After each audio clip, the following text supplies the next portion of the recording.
The village of Moon in County Kildare is home to one of Ireland's finest high crosses. Carved by Christian monks around 850 AD, the cross has stood outside in this churchyard, on view for over 1,000 years. In a society where few could read, the images carved into the cross were used to convey the teachings of Christianity. Standing well over 17 feet tall, the cross forces one's eyes heavenward. The images on the upper portion of the cross are understandably more weathered, but those on the base retain a high level of detail.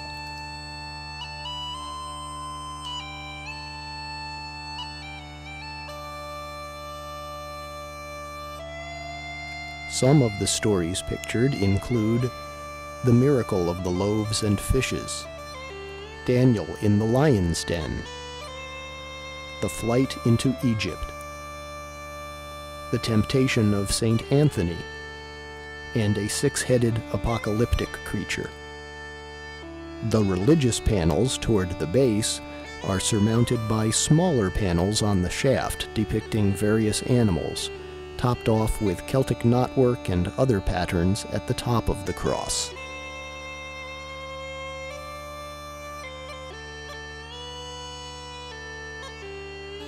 Today, when most people have ready access to a copy of the Bible, the Moon High Cross is a vivid reminder of how the gospel message was communicated through pictures over a millennium ago.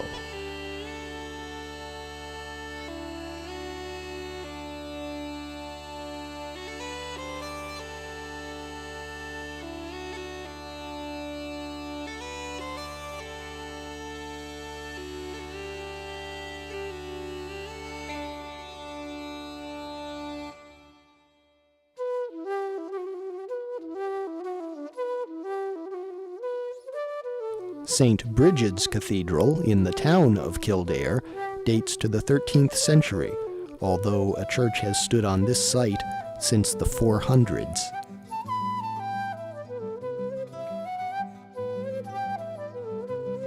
Still in use today, the interior boasts some attractive details and lovely stained glass windows. Perhaps the most intriguing feature of the church's interior is its ship's keel roof, the timbers mimicking the construction of an Irish seafaring vessel.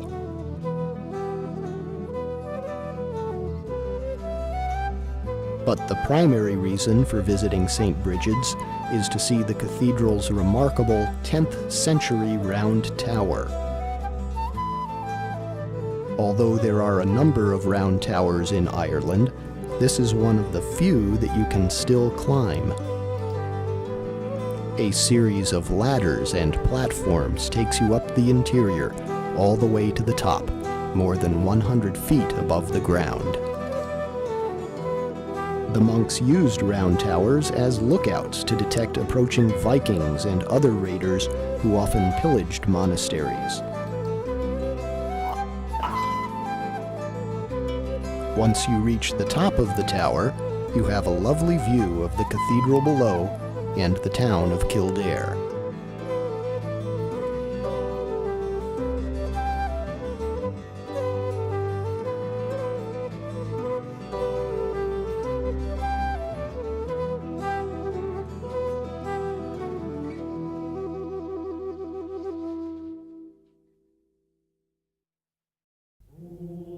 Kilcooley is a Cistercian abbey, founded in the year 1182. After being attacked in 1445, the abbey was rebuilt over the next 25 years, so that most of what you see today is 15th century architecture.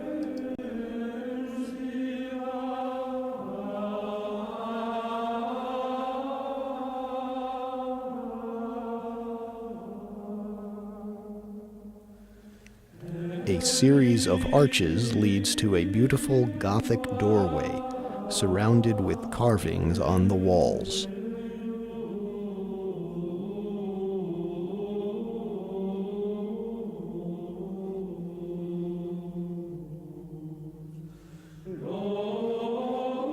Above the doorway, we find these images.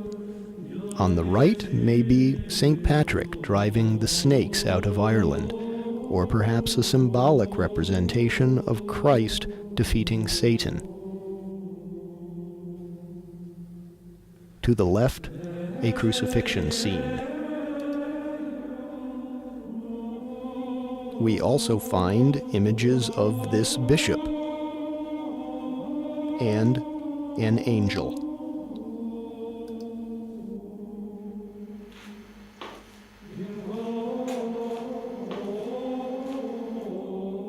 Elsewhere in the abbey, beneath a fine tracery window, is the tomb of a knight within the Butler family. An effigy of this warrior is carved into the top of the tomb, lying in state in full knight's armor. On the side of the tomb, carved in high relief, are the apostles, standing side by side.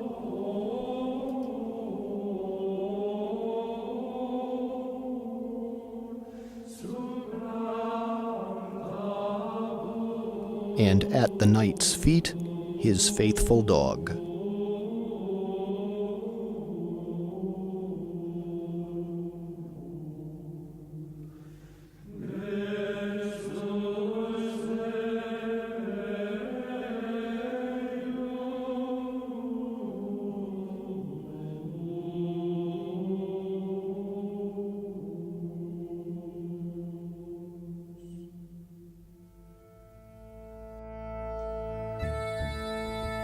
One of that knight's relatives in the Butler family would have built this castle.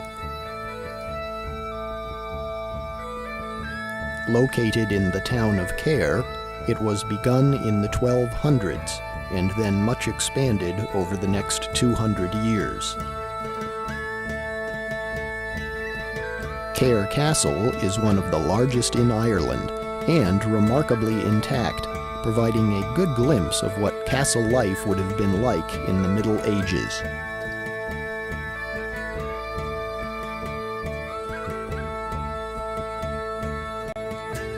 The imposing portcullis with its sharpened spikes leads past the inner defenses to the innermost courtyard, ringed with fortified towers and other structures.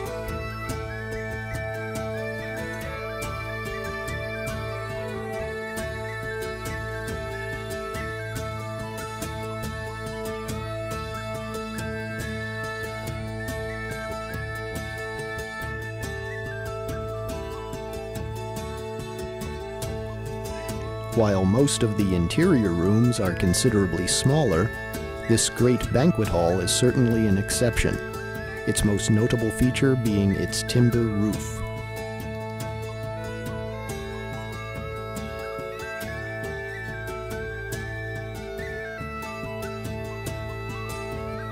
The portcullis that we saw earlier is fully functional, as evidenced by this chain-link pulley system which lowers it into place, protecting against attackers. But today's Cahir Castle is a very peaceful place.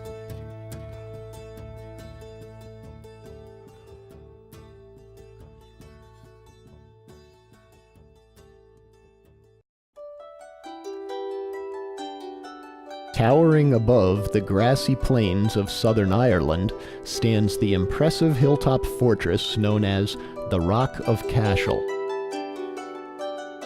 As early as 300 AD, this rocky promontory was the seat of the kings of this region. 100 years later, St. Patrick converted their leader and many of his followers to the Christian faith. Thus, the Rock of Cashel is both a secular and religious symbol to the people of Ireland.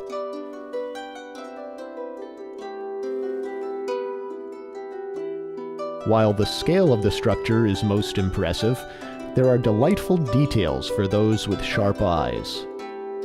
At every turn, faces pop out at you from the archways and corbels of the 13th century Gothic cathedral.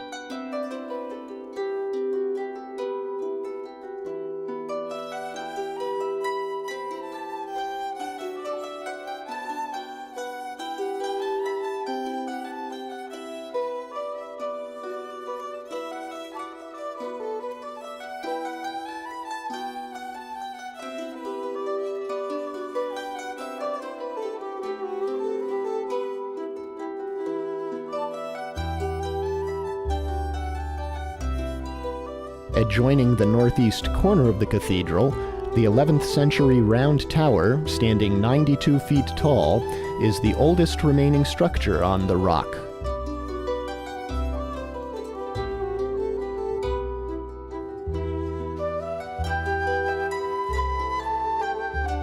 But close to it in age is Cormac's Chapel, built in 1127, visible here as the lighter-colored building in front of the cathedral. Its ornately carved south doorway leads into this intimate white stone structure, still completely intact and considered the finest Romanesque chapel in all of Ireland.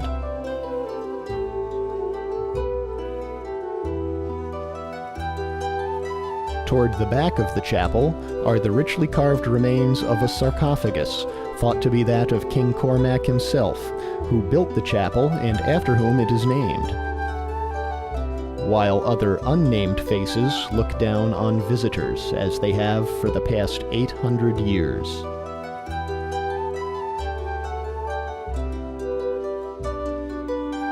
The 15th century Hall of the Vicar's Corral was home to the private choir which resided on the Rock of Cashel. It is the only part of the complex which has been fully restored, including furniture, tapestries, and brightly painted woodwork.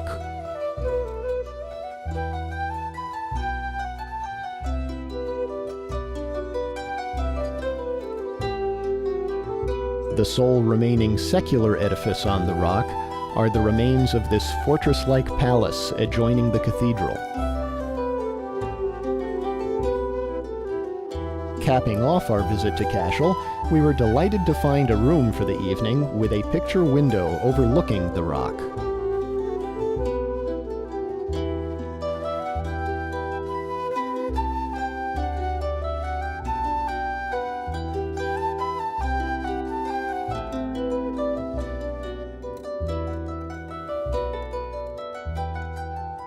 As night falls, the ancient remains are illuminated, and we say farewell to Cashel.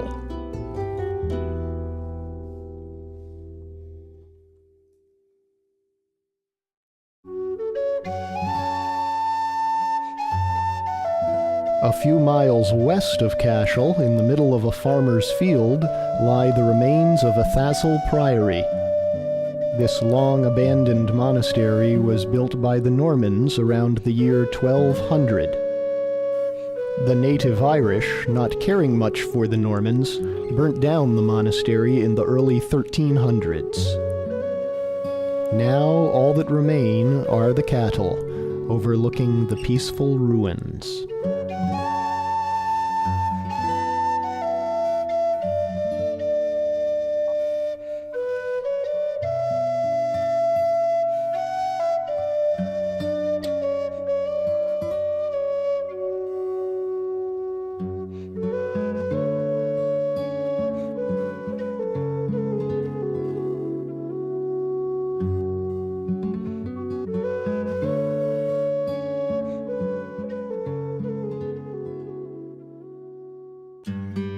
One of the most beautiful areas in Ireland is the Ring of Kerry, a peninsula jutting out into the Atlantic Ocean. Our trip around the ring begins with the lakes just south of the town of Killarney.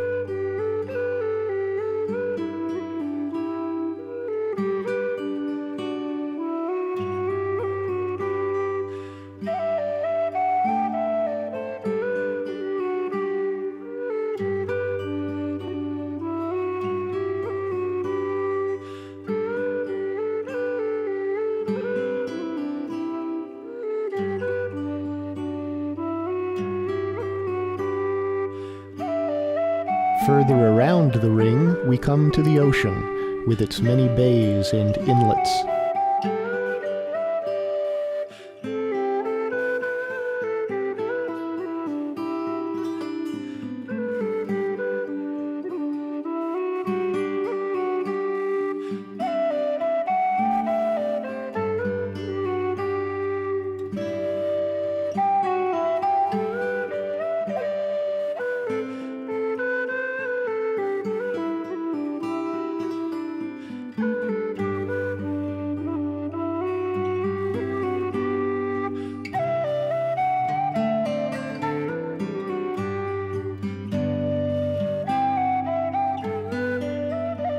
Even our room for the night had a lovely view out over the Dingle Bay.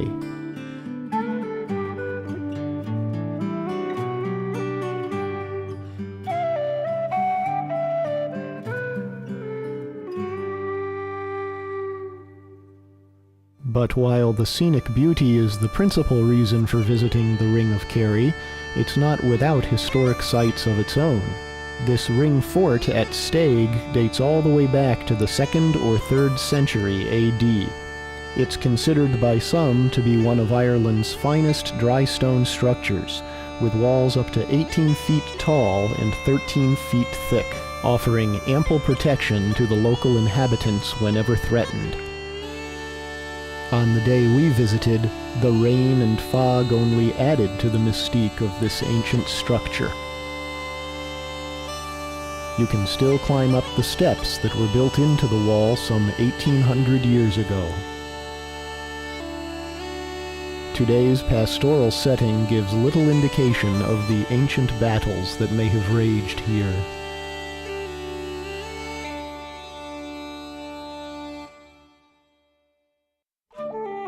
Eight miles off the coast of Ireland, in the middle of the Atlantic Ocean, lie two small rocky islands called the Skelligs. The hour-long wave-tossed voyage in a small fishing boat was an adventure, to say the least. But soon we came upon the first and smaller of the two islands. This one, to the best of our knowledge, was never inhabited, at least not by human beings. It is, however, a wildlife sanctuary, and the sheer number of birds is staggering.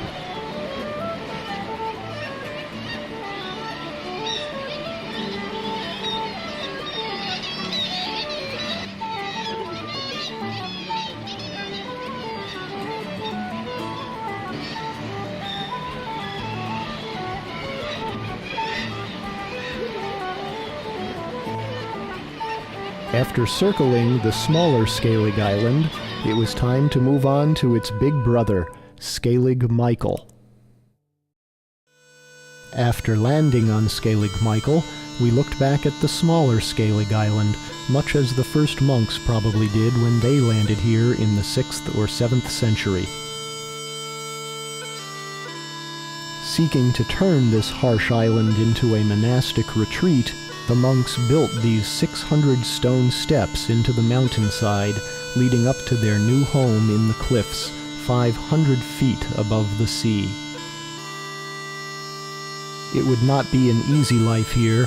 The Atlantic storms would batter the tiny island, and the rocky terrain afforded little soil for growing food. But these Christian holy men were purposely in search of a place set apart from the world. A place at one and the same time beautiful and austere. Over the first number of years, the monks would build a terrace into the jagged cliffs, supported by a massive retaining wall, creating a small patch of level ground on which to construct their stone huts and chapel. The monks employed indigenous Irish building techniques, creating these so-called beehive huts with mortarless, dry stone construction.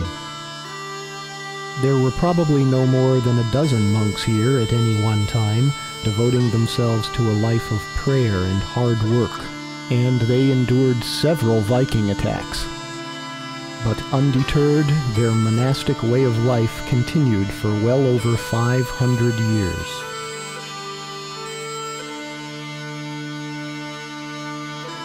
Finally, in the 12th century, the Normans came to Ireland, and everything about Irish culture changed.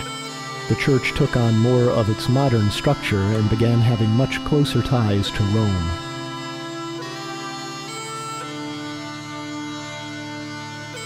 These little remote island monasteries dedicated to prayer had become a thing of the past. And so the monks left Skellig Michael, settling into a monastery on the mainland. But their time here will not soon be forgotten.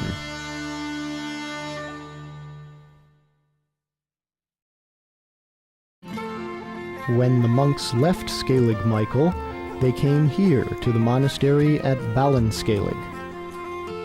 Situated right on the shore, the sea has gradually been reclaiming the ground on which it was built. Now all that remains of the 12th century monastery is this one structure.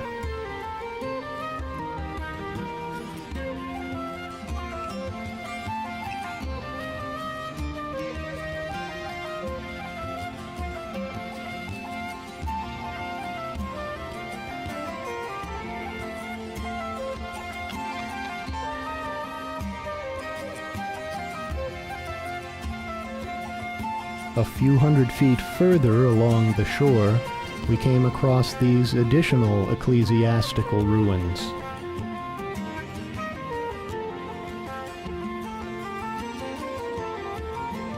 Whether associated with the original monastery or a completely separate churchyard, we couldn't say for sure, but they were certainly picturesque.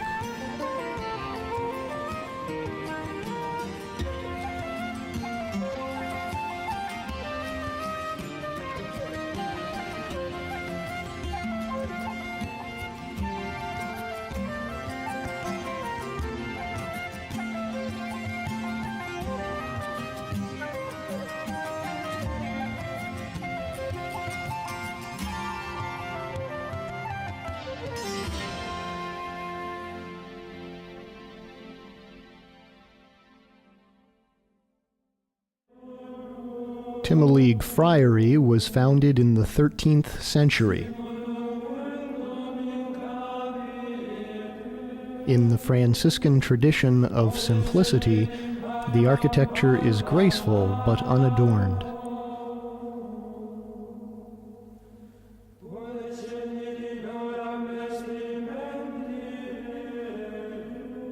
The friary was destroyed by the English in the 1600s. But what remains is still one of the best preserved Franciscan friaries in Ireland.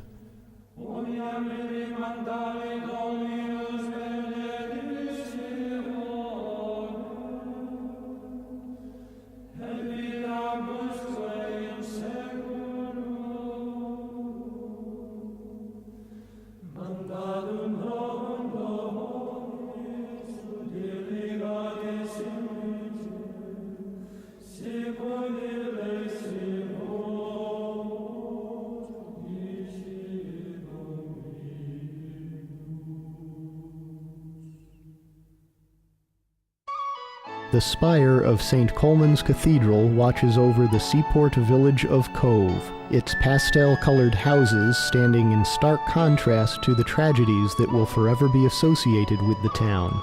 It was the last port of call for the Titanic, and the Lusitania was sunk nearby, its victims memorialized by this statue in the town square. Another tragic period is also associated with Cove, the mass emigration following the potato famine, when millions of people, including Pam's ancestor Brian Lyons, left their homeland forever. On a more cheerful note, we were again delighted to find a room with a view overlooking Cove Harbor and St. Colman's Cathedral, with its 47-bell carillon to serenade us.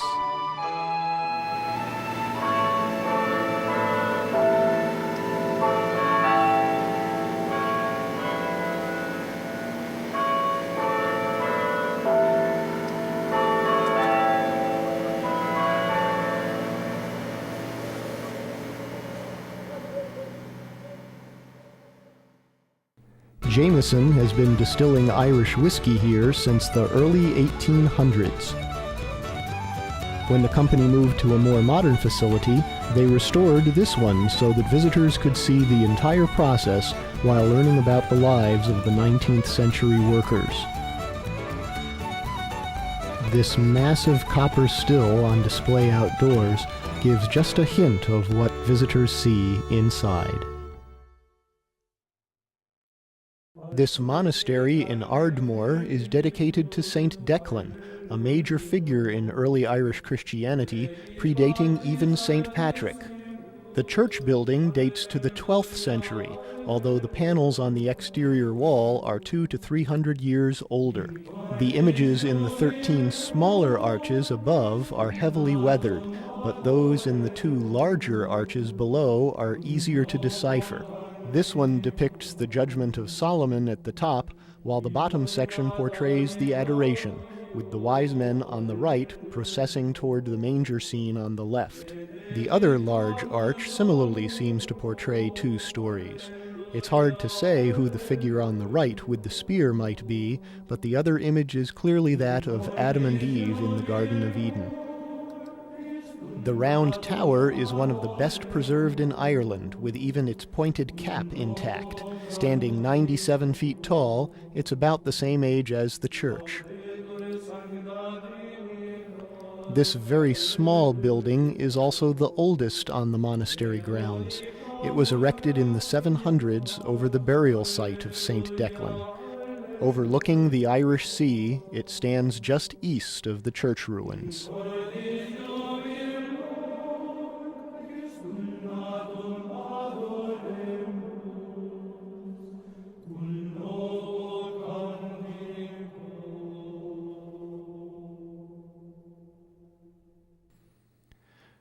The city of Waterford has grown up around its medieval remnants, with church ruins and fortified towers sandwiched in between modern shops and restaurants.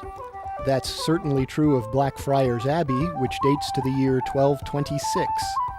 Sadly, most of the institution was leveled by Cromwell a few hundred years later, but its tower remains, watching over the people of Waterford.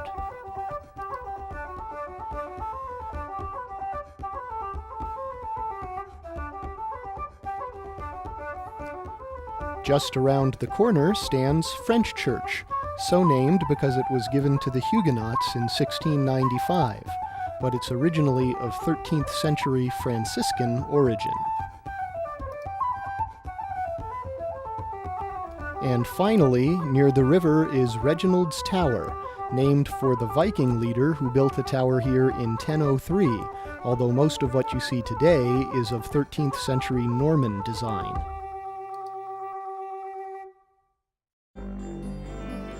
Anchored a few miles away at New Ross is an exacting replica of the Dunbrody.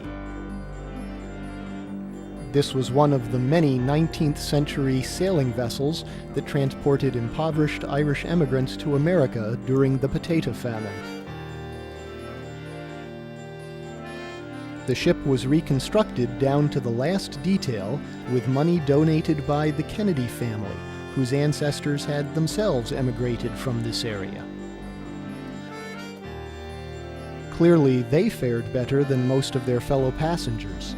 The conditions below deck were appalling. Hundreds of people were crowded into a space appropriate for only a couple dozen. As such, a staggering percentage would perish before ever reaching America. Of course, the captain's quarters were considerably nicer. He had his own private room and table. Similarly, the first mate's quarters were fairly comfortable, at least by 19th century standards. But the rest of the crew were crammed into bunks in the bow of the ship. Even so, they found time to eat their sea rations and even play a game of dominoes now and again.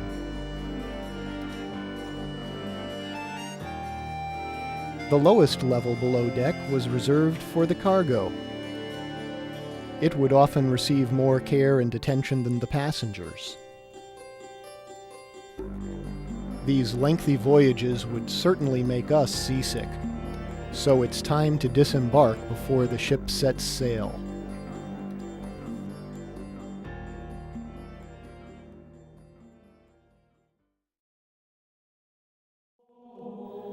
That sailing ship was named after this abbey. Dunbrody was founded in the year 1170 by a group of English Cistercian monks on the instructions of Strongbow. In fact, Strongbow's uncle served as its first abbot.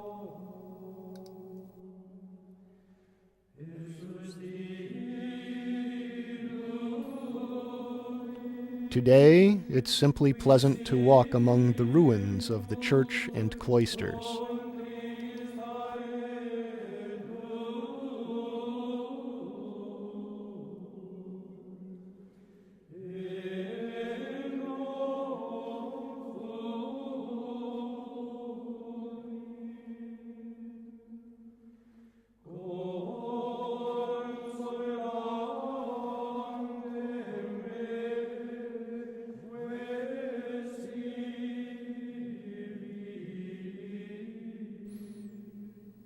About 30 years later, a sister abbey was founded nearby. Tintern dates to the year 1200. Here, too, we find the walls mostly intact, with pleasant details attracting the eye.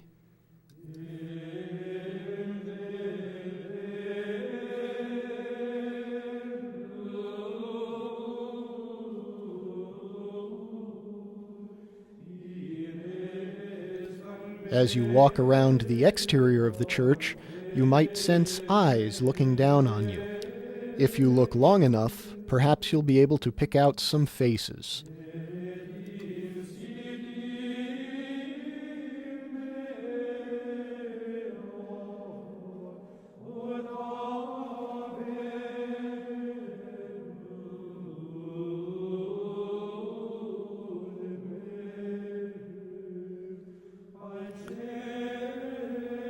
All in all, both Dunbrody and Tintern are delightful places to visit, especially on a sunny afternoon.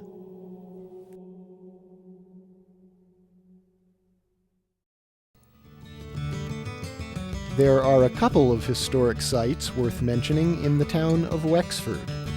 One is certainly Skellig Abbey, whose attractive ruins date to the 13th century. Nearby, we find Westgate, the only remaining gate tower from Wexford's medieval town walls. But most of all, we enjoyed the beaches overlooking the sea just north of Wexford.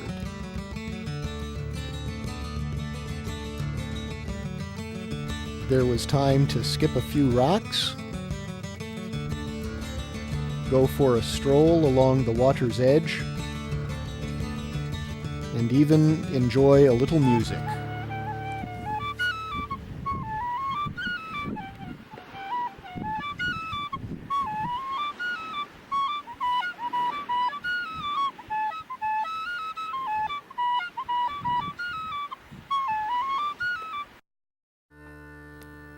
Just outside the town of Carlow, we find this 5,000-year-old tomb.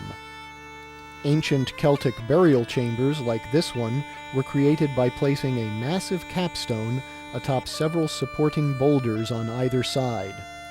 In the case of this dolmen, the capstone is the heaviest in Europe, weighing in at close to 150 tons.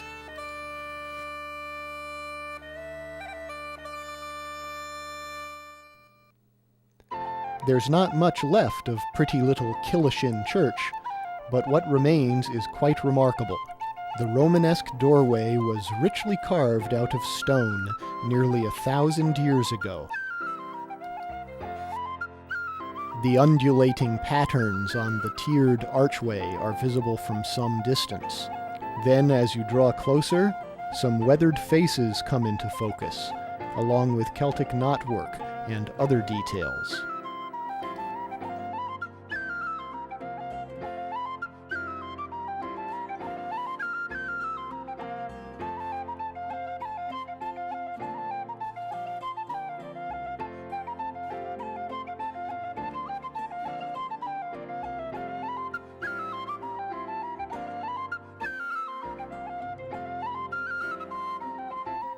The walls that stood at each end of the church are all that remain. Everything in between has vanished. But if only one section could be preserved, we're glad it was this one.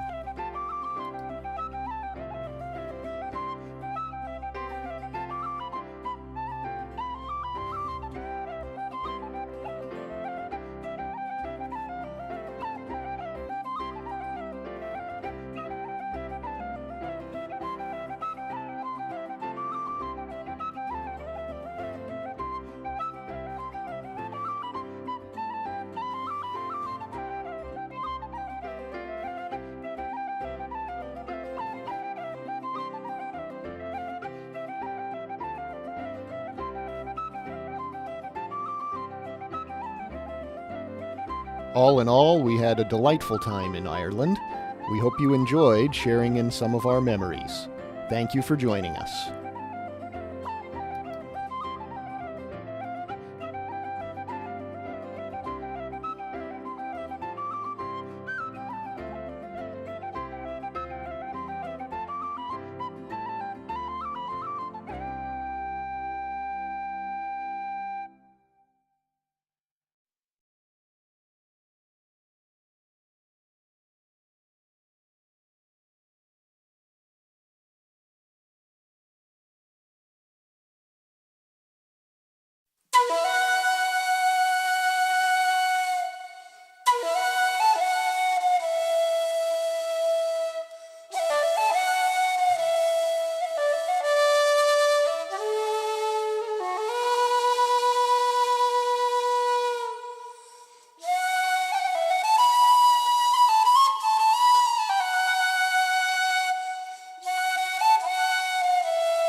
We believe that sometime around the 6th or 7th centuries, a small handful of monks would have come out here. We don't know anything about them, but we do know that they wouldn't have been here. They wouldn't have had anything like this. You're on an artificial terrace. You'd be in the air here in the 6th century. The island comes down at an angle underneath you. And to make any kind of level surface, they had to build up that massive retaining wall that you walked through just now, coming in the entranceway, and level off and step up along the steps that you're sitting on to create a level ground for any kind of permanent dwelling.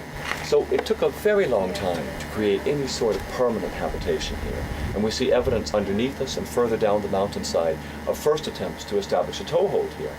And it might have taken generations of monks, maybe centuries, before the monastery began to look like this.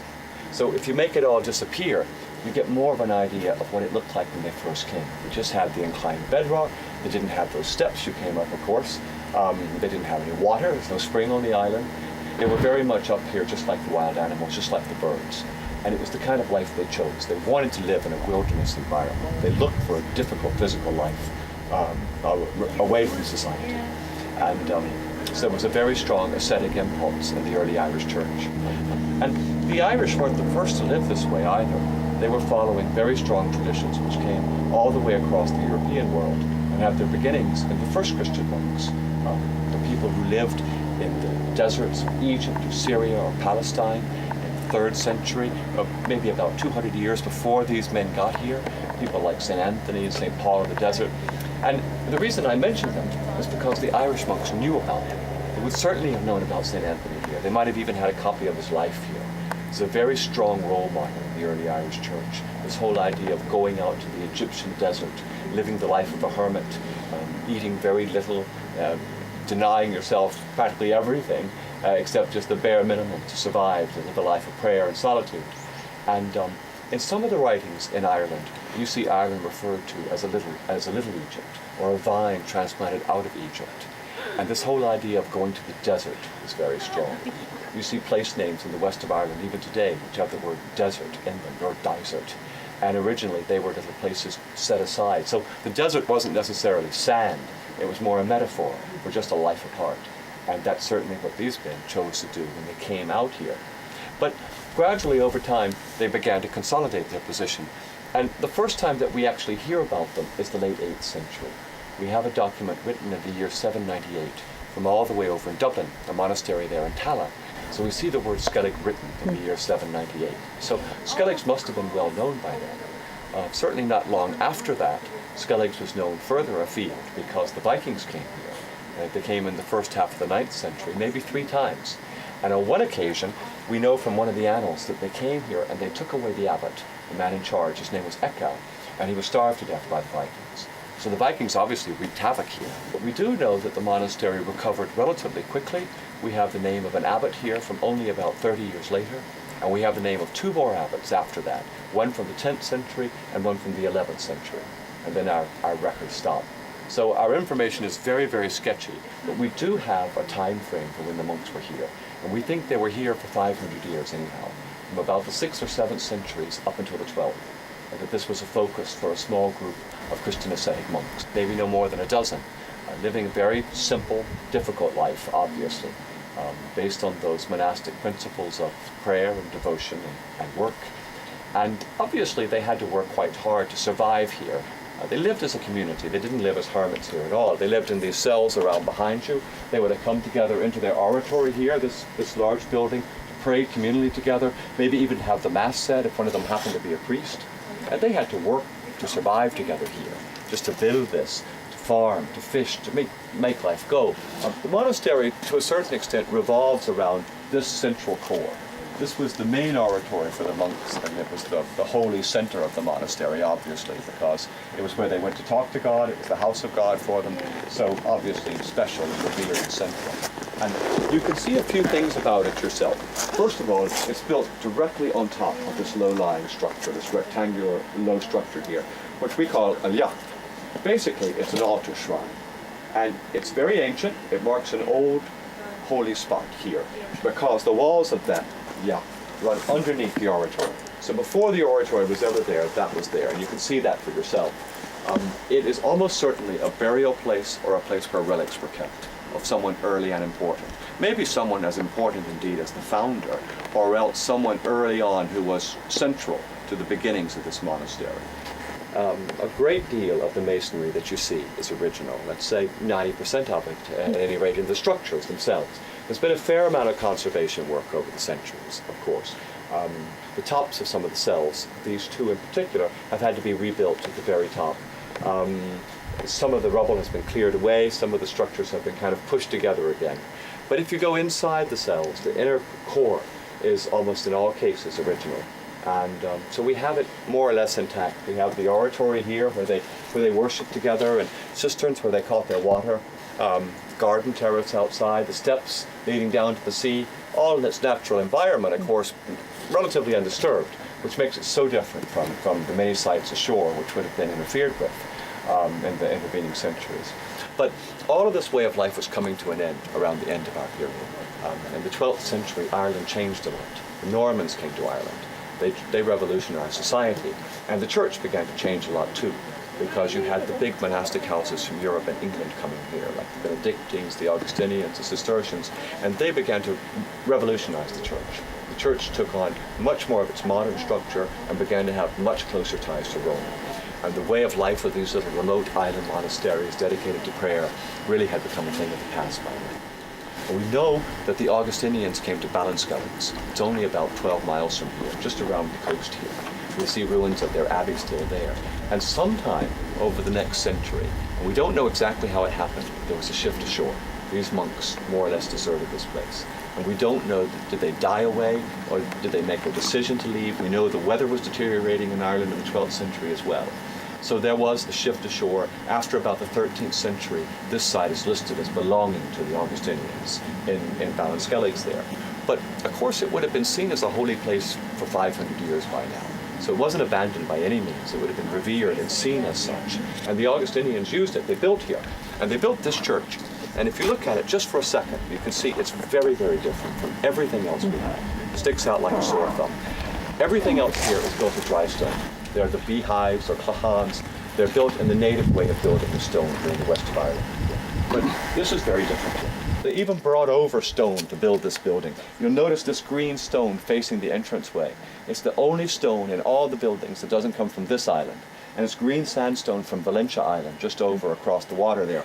And they brought it because they could build these facing stones very neatly into their entranceway, the way they had done in other places ashore. So it shows a big change taking place here, but shows, of course, too, that the island was being used and revered mainly as a place of pilgrimage. It's a place where people began to come as pilgrims, and it developed into quite an important pilgrimage place. By the 15th, 16th centuries, letters to Rome indicate that it was one of the 2 or 3 more important penitential stations in Ireland. And this continued right up until relatively modern times, till 250 years ago.